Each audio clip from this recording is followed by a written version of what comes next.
नमस्कार, स्वागत है आप सबका। और गडकरी जी, तहे दिल से आपका शुक्रिया कि आप आज इस पब्लिक मंच पर आए हैं। और आज हम इस कॉलेज में हैं, रायसोनी कॉलेज में, जहां भारी तादाद में फर्स्ट टाइम वोटर्स हैं। चुनाव का समय है और जब चुनाव का समय होता है तो सवाल पूछने में हमेशा ज़्यादा मज़ा आता है। मुझे पता नहीं कि नेताओं को मज़ा आता है कि नहीं जवाब देने के, लेकिन नितिन गडकरी जी की जो रेप्यूटेशन है वो ये है कि मस्त मौला आदमी हैं। सवाल पूछो तो भी खुश, ना पूछो तो भी खुश, और हर हाल में खुश रहने वाले। तो सबसे पहले आपसे पूछूंगी, फर्स्ट टाइम वोटर्स के सामने आज पूछना चाहते हैं कि 370 के पार बीजेपी कैसे जाने वाली है। ये 370 कोई साइंटिफिक नंबर है या चर्चित नंबर है क्योंकि आर्टिकल 370 का एब्रोगेशन किया था, और 400 पार। कुछ लोग ट्विटर पर भी सवाल पूछ रहे हैं कि थोड़ा ज्यादा नहीं हो गया? देखिए, 10 साल में इस देश में अलग अलग क्षेत्रों में हमने जो काम किया है, एजुकेशन हो, हेल्थ सर्विस हो, इंफ्रास्ट्रक्चर हो, इकोनॉमी हो, एग्रीकल्चर हो, तो जो अलग अलग लोग हैं उनका अलग अलग सेक्टर से संबंध है। और इसका सबसे बड़ा अच्छा परिणाम यह है कि हमारा जीडीपी ग्रोथ बढ़ रहा है, और जो प्रधानमंत्री जी का सपना और मिशन है कि हम जल्दी ही वर्ल्ड की 3rd लार्जेस्ट इकोनॉमी बने। और मुझे लगता है कि हर क्षेत्र में प्रगति हो रही है। उदाहरण के लिए, मैं ऑटोमोबाइल का मंत्री हूँ। मैंने जब चार्ज लिया तो इंडस्ट्री का साइज 7.5 लाख करोड़ था, अब 12.5 लाख करोड़ का हुआ है। ऑटोमोबाइल इंडस्ट्री देश में सबसे ज़्यादा एम्प्लॉयमेंट देती है, 4.5 करोड़ युवाओं को। ऑटोमोबाइल इंडस्ट्री सबसे ज़्यादा एक्सपोर्ट करती है, और वर्ल्ड के सब अभी रेप्यूटेड ब्रांड उपस्थित है। और कुछ ही दिन पहले हम लोग 4थे नंबर पे थे, पहले 7वें थे, फिर 4थे पे थे। अभी हमने 1-2 महीने पहले जापान को पीछे डालकर हम 3रे नंबर पर आए। अब चाइना पहले नंबर पर, 2nd नंबर पर यूएसए, 3rd पर इंडिया। ये ऑटोमोबाइल इंडस्ट्री में जैसा हुआ वैसे इकोनॉमी में होगा, और इंडिया वर्ल्ड की लार्जेस्ट इकोनॉमी बन सकती है। ये पोटेंशियल हमारे पास है और निश्चित रूप से बनेगी, ये मेरा विश्वास है। लेकिन क्या इकोनॉमी बढ़ने से वाकई पार्टी की सीट्स भी बढ़ जाती हैं? देखिए, ये जो लड़के हैं पढ़े लिखे हैं, और मैं अक्सर 2 चीजें बहुत बार बोलता हूं कि नॉलेज सबसे बड़ी पावर है, और conversion of knowledge into wealth ये फ्यूचर है, और conversion of waste into wealth by using knowledge as a power. तो मेरा विश्वास है कि ये सब लोग भविष्य में नॉलेज के लिए काम कर रहे हैं, और इनको ये लगता है कि हमारे शासन काल में चाहे इंजीनियरिंग हो, रिसर्च हो, innovation, entrepreneurship, science, technology, research, skill and successful practices, we name it as knowledge, and conversion of knowledge into wealth is the future. और ये सब उसी के द्योतक है। इसलिए young generation science, technology, research के कारण पूरी हमारे साथ जुड़ी हुई है, और उनका 90% वोट हमको ही मिलेगा, ऐसा हमारा विश्वास है।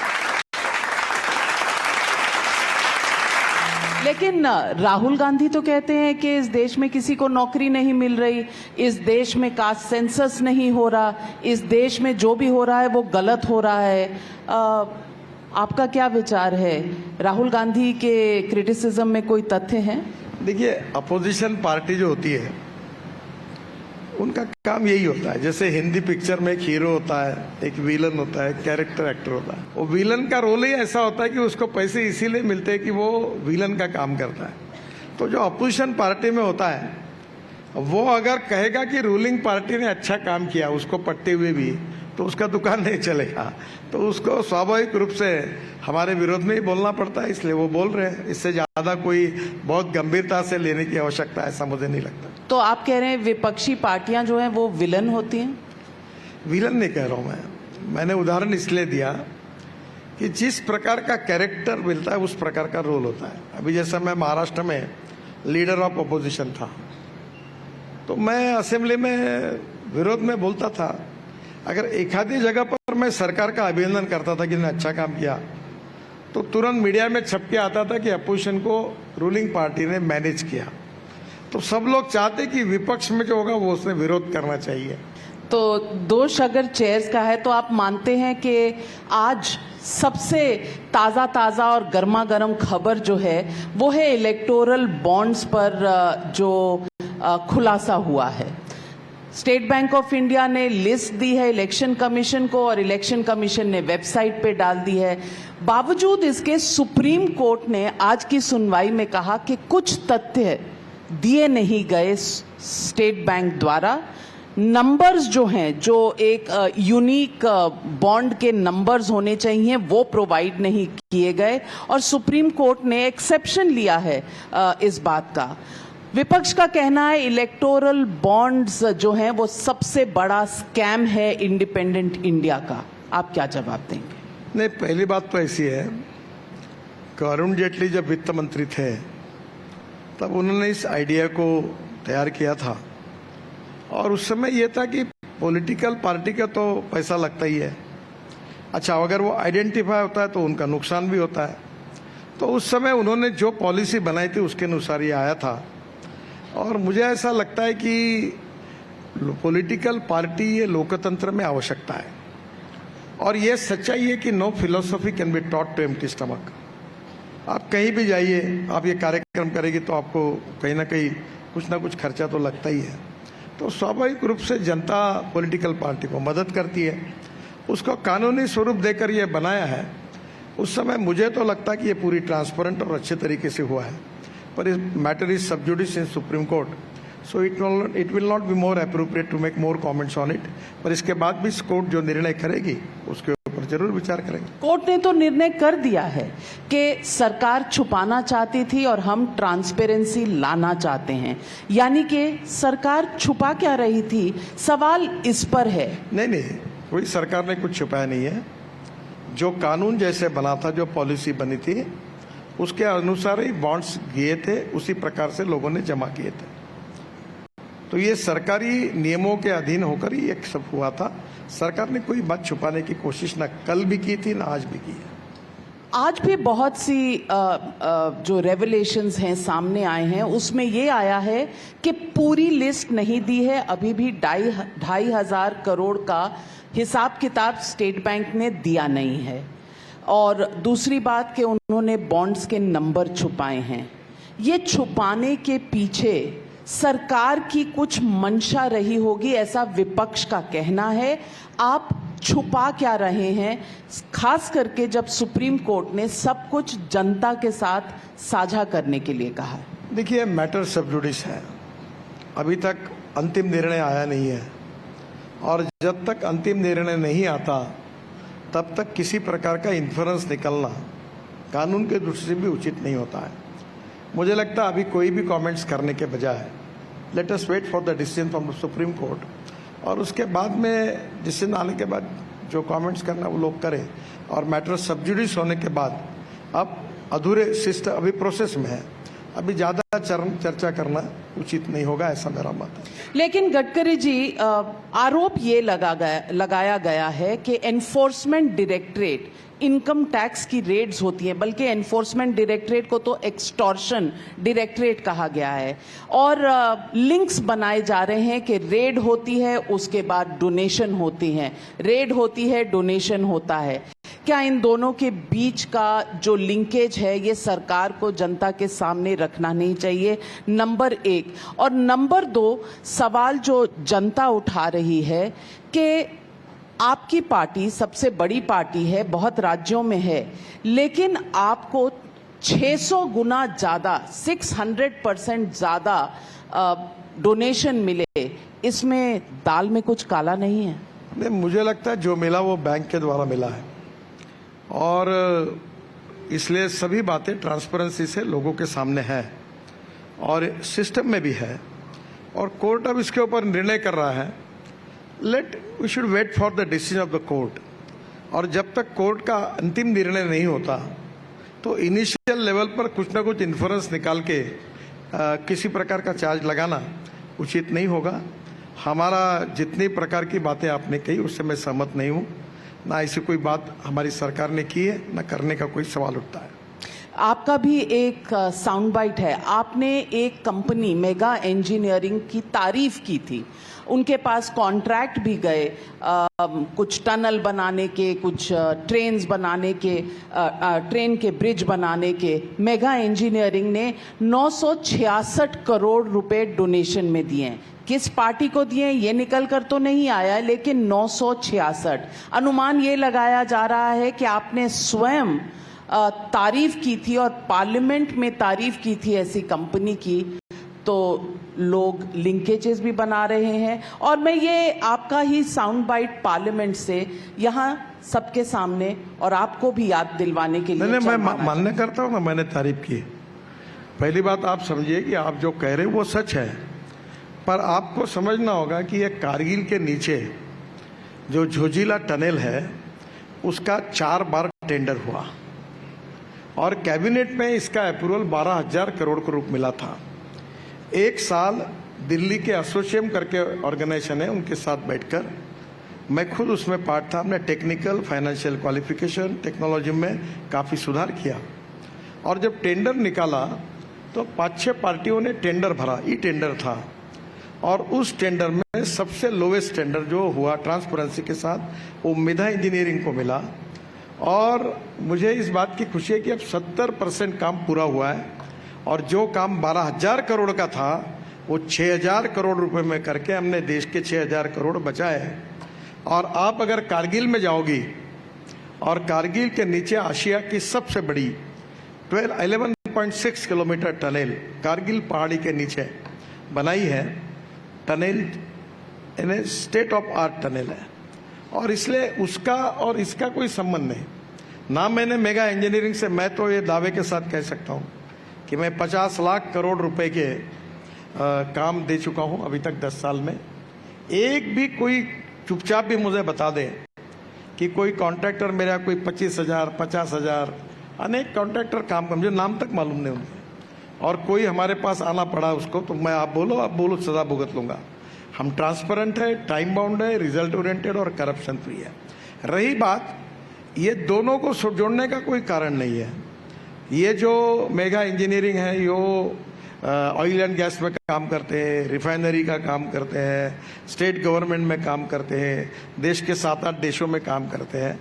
जो मैंने पार्लियामेंट में तारीफ की थी वो झोजिला टनल की थी। क्यों की थी कि वहाँ -8 डिग्री टेम्परेचर है और वहाँ मैं गया था, वहाँ ऐसी स्थिति है कि खड़ा नहीं हो सकता कोई, और ऐसे कठिनाइयों में 75% काम पूरा हुआ है और आने वाले 4-5 महीने में ये टनल खुल जाएगी। और टनल भी अच्छी है और वो काम भी अच्छा हुआ और ये प्रोजेक्ट भी इम्पोर्टेंट है। उसका महत्व मैंने पार्लियामेंट में बताया और ये काम अच्छा होने का संबंध उस कंपनी का और बाकी बातों का नहीं है। अब सुप्रीम कोर्ट में बात है, वो जो चलेगी, उसमें कोई प्रॉब्लम नहीं।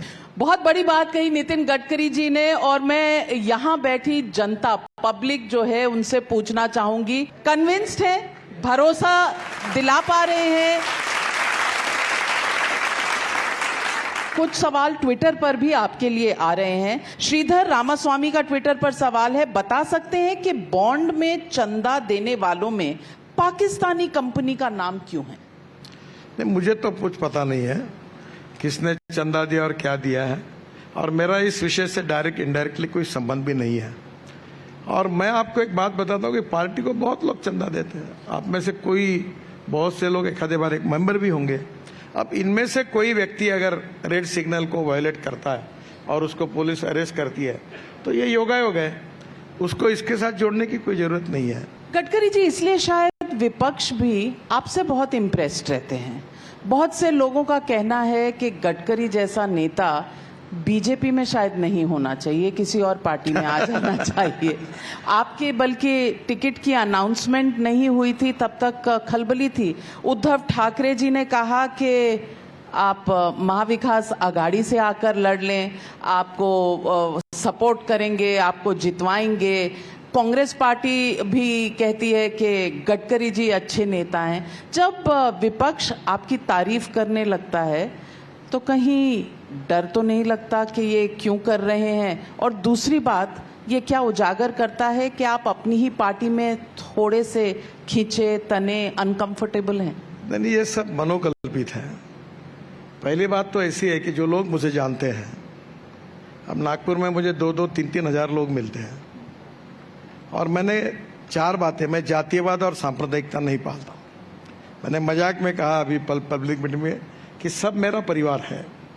जो सही काम है वो सबका होगा, गलत काम अपने का नहीं होगा। और मैंने ये कहा कि जात पात की बात करोगे तो मैं ठोक दूंगा। मैं आदमी उसकी जात, पंथ, धर्म, भाषा और सेक्स से बड़ा नहीं होता, उसके गुणों से बड़ा होता है। और मैं जो सही काम होता है वो सबका करता हूँ। मैं आरएसएस का हूँ, मैं बीजेपी का हूँ, मेरा कन्विक्शन साफ है। मैं इमरजेंसी के खिलाफ राजनीति में आया हूँ। मैंने अपनी आइडियोलॉजी कभी छुपाई नहीं। It is a part of my life conviction to मी।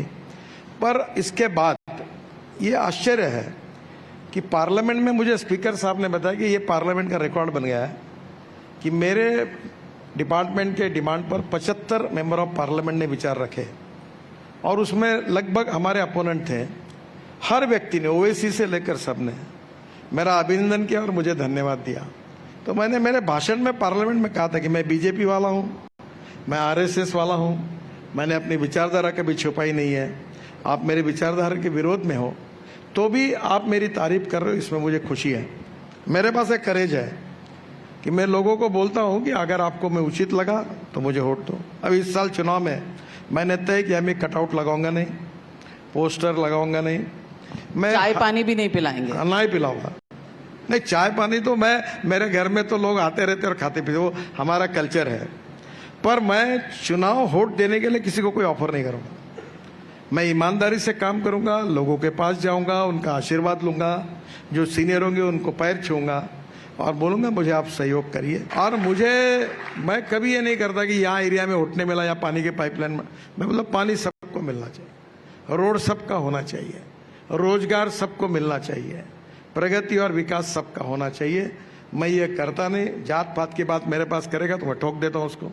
मैं कहता हूँ पूरा शहर, पूरे तो राहुल गांधी को ठोक देंगे क्या? क्यों? तो रोज जात पात की बात करते हैं, कास्ट सेंस। वो काम जनता करेगी, मुझे करने की जरूरत नहीं है। चलिए पब्लिक से सवाल लेते हैं। किसको सवाल पूछना है हाथ खड़ा करें। वहां माइक जब तक पहुंच रहा है तब तक मैं एक साउंड बाइट भी सुनाना चाहती हूं। जब आपको कांग्रेस पार्टी में इनवाइट किया तो आपने क्या कहा, ये तब तक गडकरी जी का ये साउंड बाइट भी सुनिए। म्हणजे नितीन तुला एक गोष्ट सांगतो, you are a very good material. तू खूप चांगला माणूस, कार्यकर्ता आणि नेता आहेस, पण तू चुकीच्या माणसामध्ये, चुकीच्या पार्टीत आहे. तू जर काँग्रेसमध्ये आला तर तुझं भविष्य खूप उज्ज्वल आहे. म्हणलं डॉक्टर तुम्ही म्हटल्याबद्दल मी तुमचा आभारी आहे. मी वेळ प्रसंगी वेळ पडला तर विहिरीत जीव देईन, पण मी काँग्रेसमध्ये कधी येणार नाही. ऐसी क्या एलर्जी है कांग्रेस से? नहीं, ऐसा नहीं है। ये डॉक्टर श्रीकांत जिचकार करके थे, और आपको ये लड़कों को शायद पता, मैं सबसे स्टूडेंट लीडर था यूनिवर्सिटी का, और मैं छात्र संघ के अध्यक्ष। मेरा जीवन की शुरुआत ही स्टूडेंट लीडर करके हुई। तो सर हमारे पार्टी का भी भविष्य अच्छा नहीं था। मैं इमरजेंसी के खिलाफ राजनीति में आया। हमारे अटल जी, अडवाणी, सब हमारे दो ऐसा लोग कहते थे। पार्टी का भविष्य अच्छा नहीं था। तो मुझे एक बार डॉक्टर श्रीकांत जिचकार, मेरे बहुत अच्छे मित्र थे, बहुत विद्वान थे, वो अच्छे व्यक्ति थे। वो बोले you are a good material but in wrong party. इस पार्टी को बोले नितिन भविष्य नहीं है, तुम कांग्रेस में आओ. माई कन्विक्शन ये मेरे लिए सर्वोपरि है.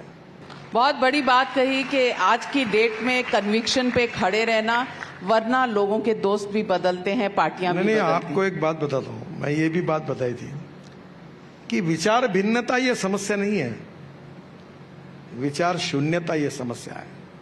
कि आजकल जो चलता है, जब भी जी चाहे तो नई दुनिया बसा लेते हैं लोग, एक चेहरे पे कई चेहरे लगा लेते हैं लोग. ये अच्छी बात नहीं है. चाहे जीत हो चाहे हार हो, सत्ता हो चाहे विरोध हो, अपनी बात को रखकर चलते रहना चाहिए. We are neither rightist nor leftist, we are non opportunist. ये नहीं होना चाहिए.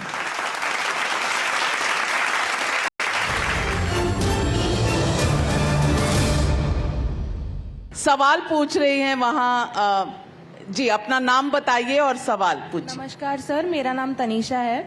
सर पहले तो थैंक यू, आपने महाराष्ट्र में बहुत डेवलपमेंट किया है जिसमें कहीं ना कहीं मोदी जी का भी बहुत सपोर्ट है आपको। तो सर मेरा क्वेश्चन ये है कि अभी कुछ लोग बोल रहे हैं कि मोदी जी डिक्टेटर है, तो सर आपने उनके साथ काम किया है मोदी जी के साथ, तो आपका एक्सपीरियंस कैसा है, आपका क्या थॉट है इस चीज पर? नहीं, वो बहुत परिश्रमी है, 18 घंटे काम करते हैं, स्ट्रांग कन्विक्शन के हैं और देश और समाज के प्रति समर्पित हैं और उनकी अपना एक वेल डिसिप्लिन सिस्टम है। और आज उन्होंने 10 साल में जो काम किया वो जनता के सामने है और मेरा उनसे काफ़ी अच्छा संबंध है। मैं पार्टी का अध्यक्ष था, वो गुजरात के मुख्यमंत्री थे, तो काफ़ी बार सब बातों की चर्चा होती है। डिक्टेटर होने के कोई उनमें नजर आते हैं? नहीं, वो तो सब कैबिनेट में सबको पूछते हैं, चर्चा करते हैं। अनेक बार हम अपनी बात रखते हैं, वो उनके मतों के विरोध में होती है, उसको सुनते हैं। ऐसी बात तो नहीं है। नहीं है तो आप पार्लियामेंट्री बोर्ड में क्यों नहीं है? लोग समझते हैं और ये अक्सर चर्चा होती है कि कुछ तो 36 का आंकड़ा है कि गडकरी जी अब पार्लियामेंट्री बोर्ड के मेंबर नहीं है, जबकि आप एक पूर्व अध्यक्ष हैं पार्टी के, परफॉर्मिंग सीनियर मिनिस्टर हैं। और मैं फिर से कहती हूं कि जब तक आपकी नाम की घोषणा नहीं हुई थी, अटकलें भी लग रही थी इस बार शायद टिकट कट जाएगा। ये क्या होता है, ये गॉसिप चलता है। पहली बात तो ऐसी है कि महाराष्ट्र की जो लिस्ट थी उसमें 3 पार्टनर हैं, हमारी अलग अलग पार्टियां हैं, उनमें बैठकर बार बार चर्चा हो रही थी।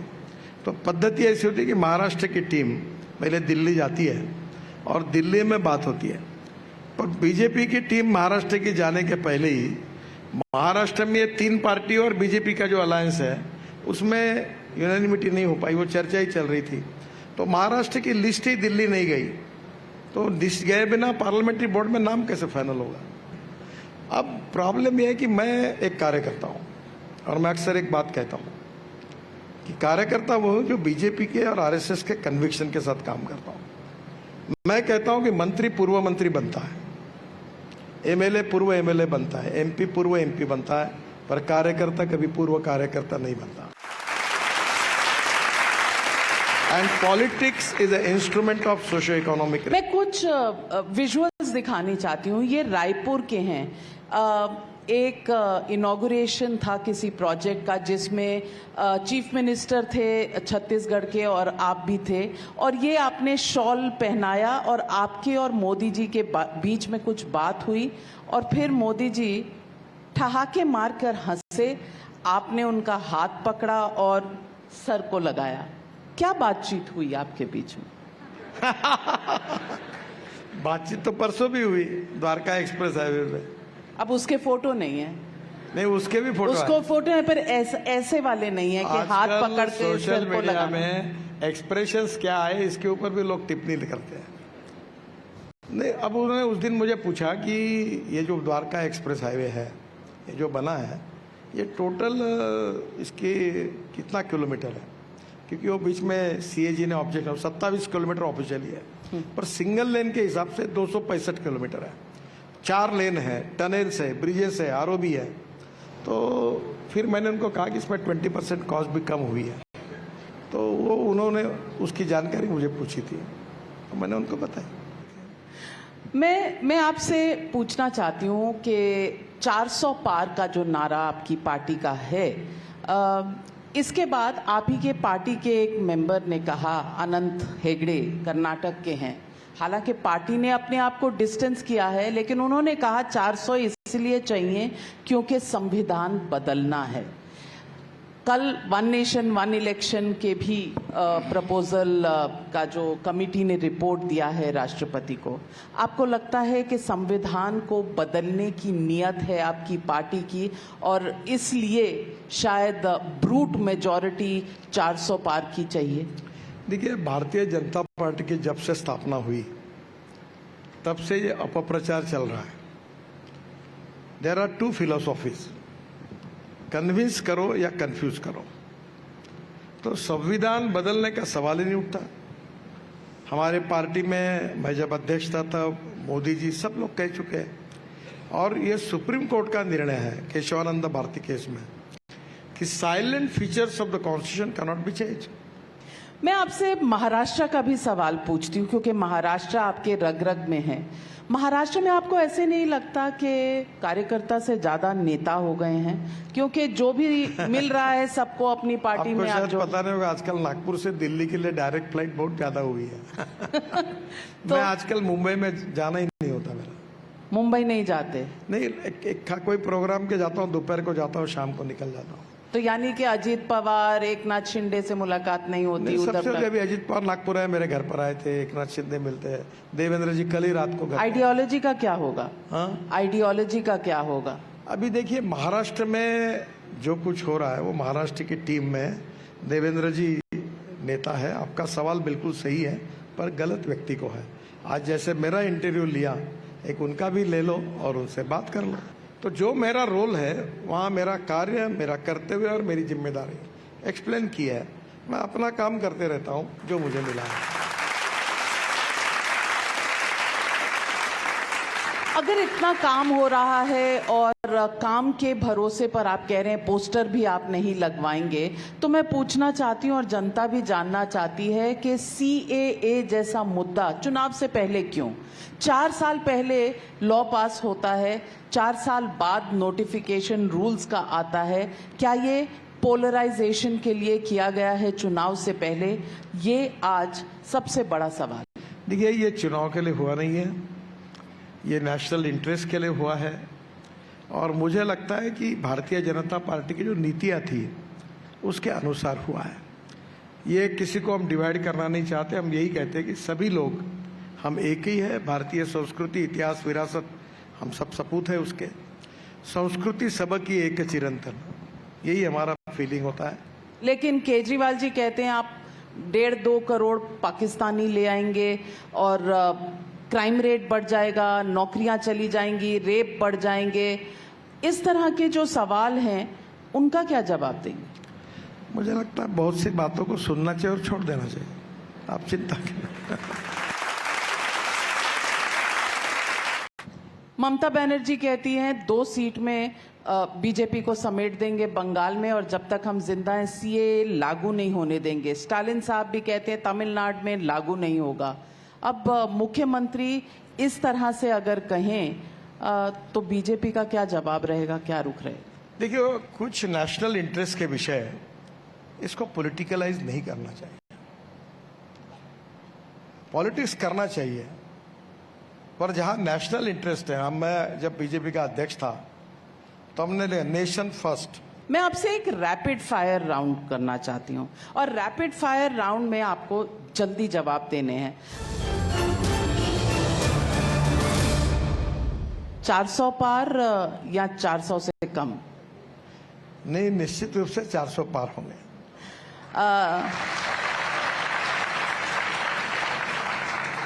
सबसे favourite film of all time? मेरी तो बहुत फिल्में फेवरेट है।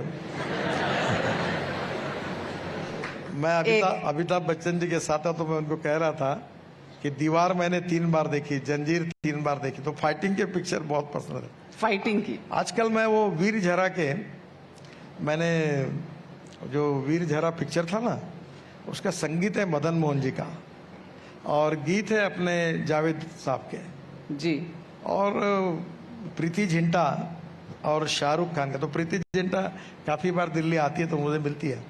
तो मैंने वो जो गाने सुने वीर झरा के, वो मदन मोहन जी के संगीत मुझे बहुत पसंद है। मुझे कौन सा फेवरेट गाना है वीर ज़ारा का? सभी अच्छे हैं उसमें। आप इनके सब में पॉपुलर हो गए हो, सब लोग सुनते हो। आपको संगीत का बहुत शौक है? हाँ, मैं सुनते रहता हूँ। क्लासिकल के हिंदी फिल्म म्यूजिक? अभी एक अयोध्या में वो मिश्रा करके गायक है, उसका प्रभु रामचंद्र पर एक बहुत सुंदर गीत हुआ, मैं सुनते रहता हूँ। मैं आजकल यूट्यूब के कारण काफी समय जब मिलता है तो संगीत सुनता हूँ। मैं आज आप तो देश के बहुत बड़े यूट्यूबर हैं, इन्फ्लुएंसर हैं, आपके वीडियोस के तो बहुत व्यूज आते हैं, पैसा भी आता है यूट्यूब हाँ, पैसा से? भी आता है। जो पैसा आता है मैं डोनेट कर देता हूँ। डोनेट कर देते हैं? मैं नहीं। आपको ताजुब होगा, मैं 1400 एकल विद्यालय चलाता हूँ, उस ट्रस्ट का चेयरमैन हूँ। हमारे 1800 टीचर हैं और ये पूरे विद्यालय सिरोंचा, एटापल्ली, अहेरी, मेड़घाट, जहाँ कोई पहुंच नहीं सकता ऐसी जगह पे चलाता हूँ। तो इसका मतलब चुनाव में आप पार्टिसिपेट करेंगे तो आप देखते नहीं दूसरे पार्टी को कितना सीट मिल रहा है? नाम नहीं लेता जी मैं, ना उम्मीदवार का नाम लेता हूँ ना पार्टी का। मैं ये कहता हूँ मैंने क्या किया है। मेरा एक मित्र था, उन्हें बचपन में मुझे बहुत अच्छी बात सिखाई थी कि दो रेशा है, एक तुम्हारी और एक दूसरे की है। अगर बड़ी करनी है तो दो मार्ग है, खुद की बड़ी करो या दूसरी की पूछने का काम करो। मैंने उस दिन तय किया कि मैं अपनी बड़ी करूंगा, दूसरी की पूछने के लफड़े में नहीं पड़ूंगा। तो आपने अपनी बड़ी करके तो बता दिया 400 पार, वो कांग्रेस पार्टी की कितनी छोटी होगी वो भी बता दीजिए। अरे भाई 40 से कम या 40 से बीजेपी ज्यादा? के बारे में बताऊं, मैं कांग्रेस के बारे में मैं क्यों बताऊं? लास्ट 2 सवाल लेते हैं पब्लिक से। 2 सवाल। हिंगना नाका से वाना डोंगरी तक जो भी रोड है, वहाँ पे जो स्ट्रीट लाइट है अभी तक ऑन नहीं हुए हैं, वहाँ पे काफी एक्सीडेंट होते हैं। एक बार तो मेरा ही हो गया। नागपुर के बहुत लोकल सवाल है, स्ट्रीट लाइट, सड़क, तो ये सवाल है। अच्छा सवाल है। आपका सवाल? मेरा सवाल था कि जो पेट्रोल के प्राइसेस बढ़ रहे हैं, इन्फ्लेशन बढ़ रहा है, अब तो घट गए और कल रात को घटे हैं, इसलिए क्योंकि चुनाव आ रहे हैं।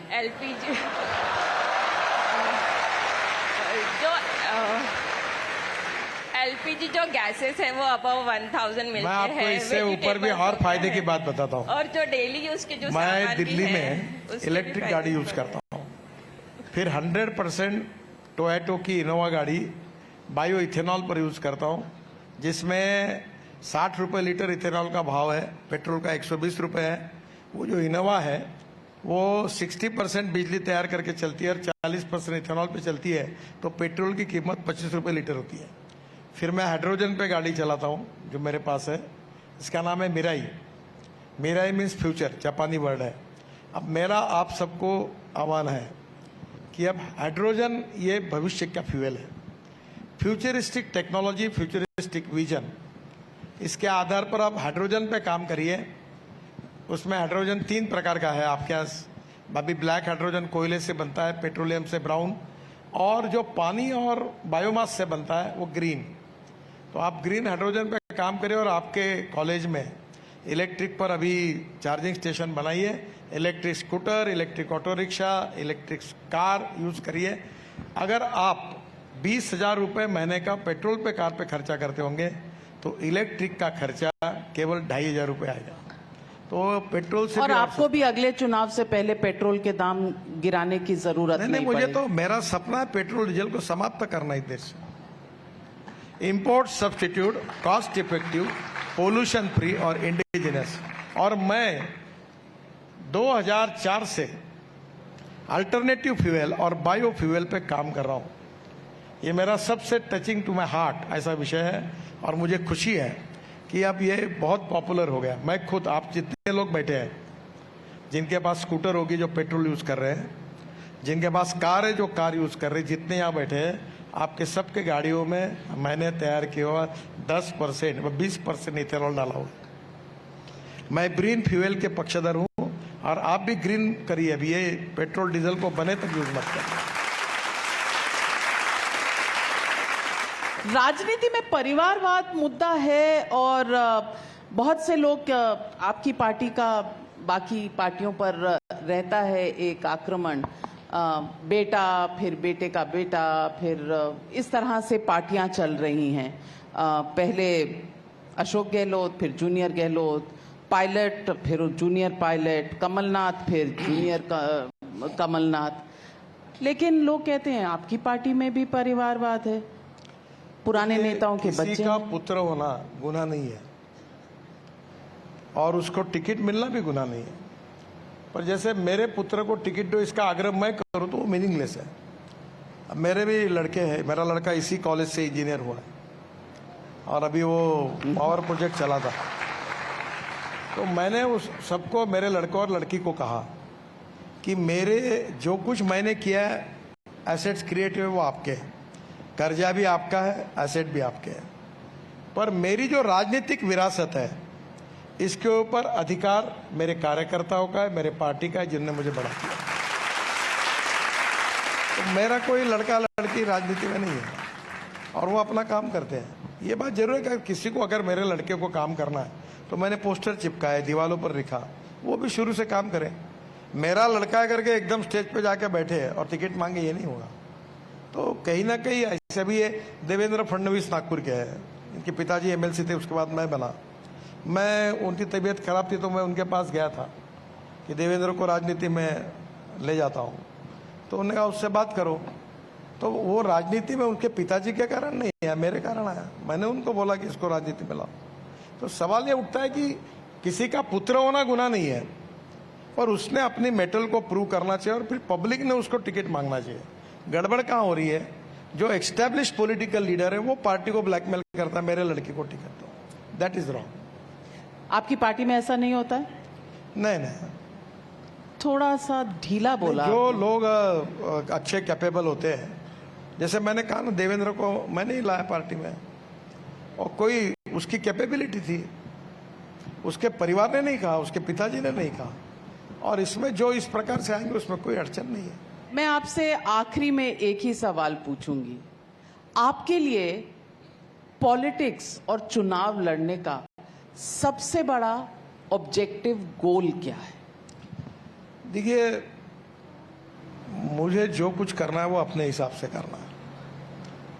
Weather you want to lead the people और लीड बाय द पीपल। मैं जनता को मानता हूँ, मैं जनता का आशीर्वाद मांगता हूँ, पर मैं अपने कन्विक्शन के साथ चलूंगा। जो सही होगा वो करूंगा, जो गलत होगा वो नहीं करूंगा। और मेरा विश्वास है कि पॉलिटिक्स में हम देश की, समाज की उन्नति और विकास करने के लिए आए हैं। जैसे मैं नागपुर का हूँ तो मुझे लगता है मेरा शहर सबसे अच्छा बनना चाहिए।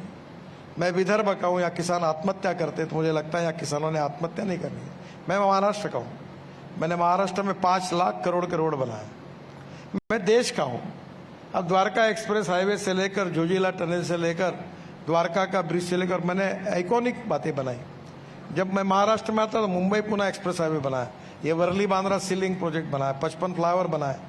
तो जहां भी देश में मैं कुछ अच्छा कर सकता हूं, लोगों का जीवन जिसके कारण सस्टेनेबल बने, सुखी बने, समृद्ध बने, संपन्न बने, गांव गरीब मजदूर किसान का कल्याण हो और ये देश दुनिया की ताकत बने। और मैं आपको एक अच्छी बात बताता हूँ, मुझे बीबीसी ने शायद एक बार इंटरव्यू लिया था और मुझे पूछा था आपने अच्छा काम किया, कौन सा किया? तो उनकी अपेक्षा थी टनल रोड ब्रिजेस मैंने खूब बनाया। तो मैंने कहा मैं जब मंत्री था पहली बार तो मैंने कानून बनाया कि जो आदमी आदमी को ढोने का काम करता था, साइकिल रिक्शा या जो बोरा रखकर चलाते थे, मैंने मैकेनिक्स ड्रिवन ई रिक्शा और ई कार्ट लाई। उस समय 1 करोड़ लोग आदमी आदमी को धोने का या खींचने का काम करता था। ये 1 करोड़ लोग मानवीय शोषण से मुक्त हुए हैं और उनको स्वाभिमान और सस्टेनेबल लाइफ मिला है। That is to be the best achievement in life. बहुत अच्छी बात कही आपने, बहुत अच्छी बात कही। और नितिन गडकरी जी, रोड ट्रांसपोर्ट, हाईवेज मिनिस्टर और मिरेकल मैन आपको कहा जाता है। अब 2024 के चुनाव के बाद क्या बनना चाहेंगे? मैंने कभी सोचा नहीं मैं क्या बनूंगा और क्या बनना चाहता हूँ। मेरी औकात और हैसियत से मुझे बहुत ज़्यादा मिला है और आपको सही में विश्वास नहीं होगा। मैंने एक बार राजस्थान की विधानसभा में एक भाषण दिया था कि नगर सेवक दुखी है क्योंकि वो एमएलए नहीं बना, एमएलए दुखी है क्योंकि वो मंत्री नहीं बना, मंत्री दुखी है क्योंकि उसको अच्छा डिपार्टमेंट नहीं मिला, अच्छा डिपार्टमेंट मिलने वाला इसलिए दुखी है कि वो मुख्यमंत्री नहीं बना, और मुख्यमंत्री दुखी है कि कब रहेंगे और कब जाएंगे भरोसा नहीं। मैं सपने में भी अपने भविष्य के बारे में सोचता नहीं, यही मेरे सक्सेस स्टोरी का सबसे बड़ा आधार है। और इसलिए मैं एक कहता हूँ, चलते रहना चाहिए, काम करते रहना चाहिए, जो काम मिलेगा वो करेंगे। और मुझे आज तक, मैंने बायोडाटा छपाया नहीं, मैं किसी को मिला नहीं, मैं किसी के स्वागत के लिए कभी एयरपोर्ट, अभी तो जाता हूँ प्रोटोकॉल के हिसाब से जाता हूँ, पर मैं कभी कोई काम नहीं, जनता को बोलता हूँ मेरे को स्वागत 40 साल हुए, मेरे स्वागत के लिए कोई एयरपोर्ट नहीं आता। मैं जॉर्ज फर्नांडिस को अपना आइकॉन मानता हूँ, पर मैं बोलता था कि कुत्ता भी नहीं आता है मेरे स्वागत के लिए। अब गड़बड़ी हो गई कि मैं Z+ में हूँ, तो मेरे आने के पहले कुत्ता घूमता है क्यों?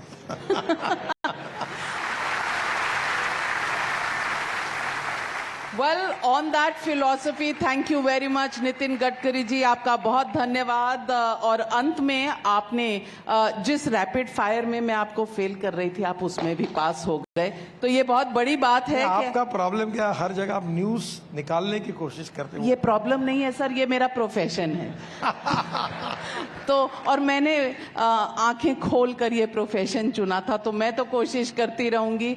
आप सोशल वर्कर हैं, आप अपने रास्ते बनाते रहिए, हम बस आपके साथ चलते रहेंगे, सवाल पूछते रहेंगे। Thank you very much. Thank you very much. और पब्लिक मंच पर हमारे साथ जुड़ने के लिए बहुत बहुत धन्यवाद। And great audience, great first time voters, आप सबका भी तहे दिल से बहुत बहुत धन्यवाद।